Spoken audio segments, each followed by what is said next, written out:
En 1837, les patriotes déploient l'étendard de la révolte et lancent un appel au peuple.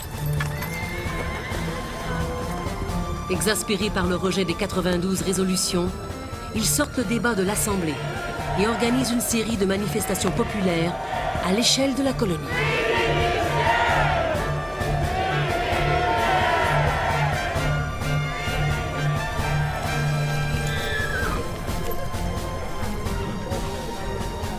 Ce mouvement de contestation atteint un sommet à l'automne à l'Assemblée des 6 comtés.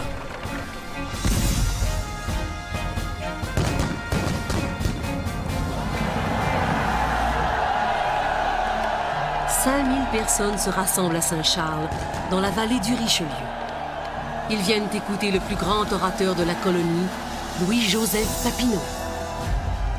Concitoyens, confrères, d'une affliction commune, vous tous, de quelque origine, langue ou religion que vous soyez, à qui des lois égales et les droits de l'homme sont chers, nous vous sollicitons de prendre, par une organisation systématique, dans vos paroisses et vos townships respectifs, cette attitude qui seule peut vous attirer le respect pour vous-même et le succès de vos demandes.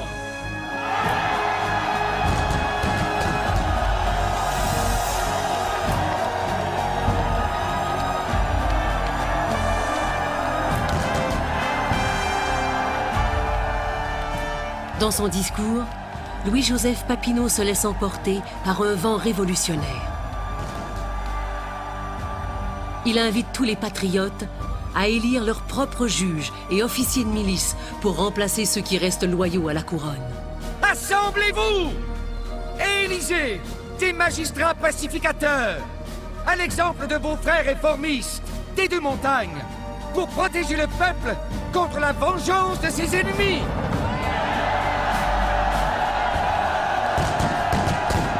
Jamais Papineau n'a été si loin. Mais ce n'est pas encore assez pour les plus radicaux.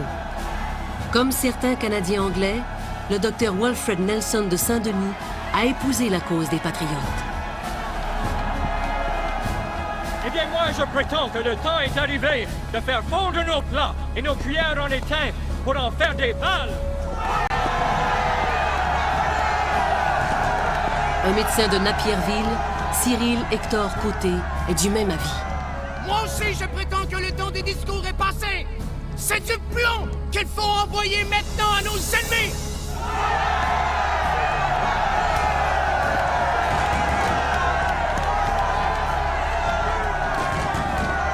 Pendant que les patriotes sont réunis à Saint-Charles, un avertissement sévère retentit dans les rues de Montréal.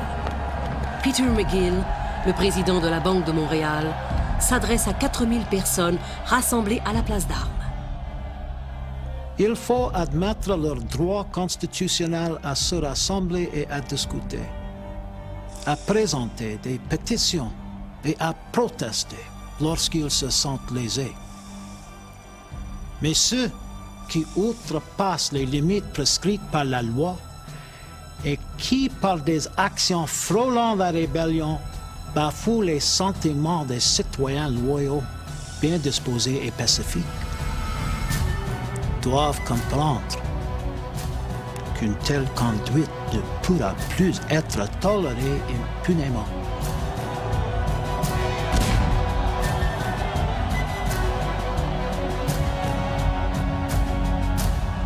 L'évêque de Montréal, Jean-Jacques Lartigue, met lui aussi les patriotes en garde.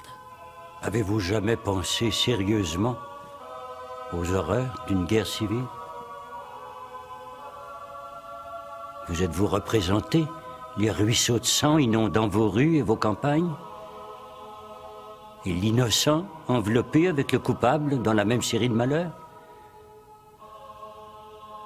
Avez-vous réfléchi que, presque sans exception, toute révolution populaire est une œuvre sanguinaire?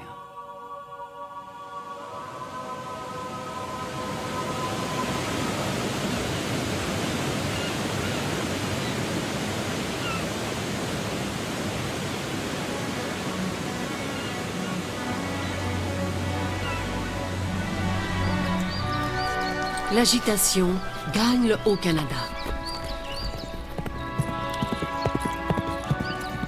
Mackenzie n'espère plus rien de la Grande-Bretagne depuis que Londres a rejeté les demandes des patriotes du Bas-Canada. Peuple du Haut-Canada, Canadiens, chers compatriotes, voici les oppresseurs. Regardez. Mackenzie est inspiré par les cris de protestation poussés dans la province voisine.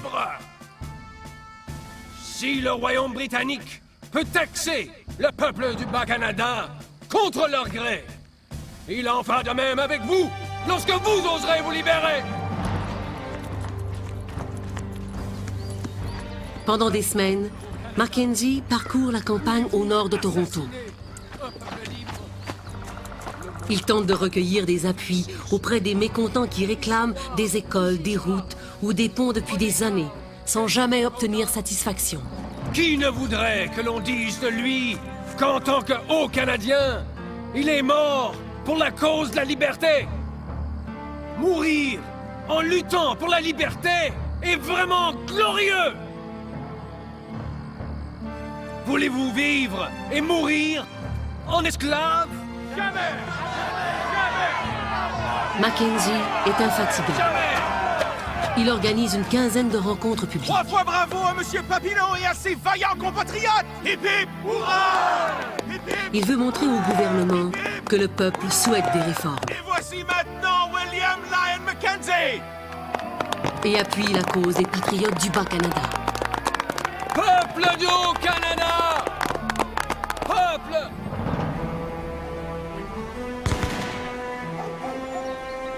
Le mouvement de protestation prend de l'ampleur.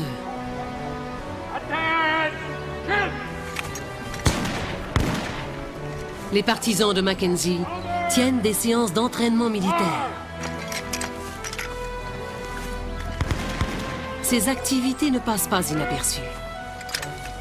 L'arpenteur général du Haut-Canada, John Macaulay, écrit à sa mère. À l'arrière de la ville, les rebelles s'entraînent en groupe armé et je suis convaincu qu'ils sont en liaison avec les mécontents du Bas-Canada. L'heure où l'on fera appel à nos fusils est peut-être proche. Pas pour une guerre étrangère, mais pour une guerre civile. La faction de Papineau et de Mackenzie semble presque enragée et je ne vois pas comment la situation peut se régler sans un recours aux armes. Malgré cette agitation populaire, l'armée est envoyée dans le Bas-Canada, où les troubles semblent beaucoup plus sérieux. À la fin de l'automne de 1837, il ne reste plus un seul soldat à Toronto.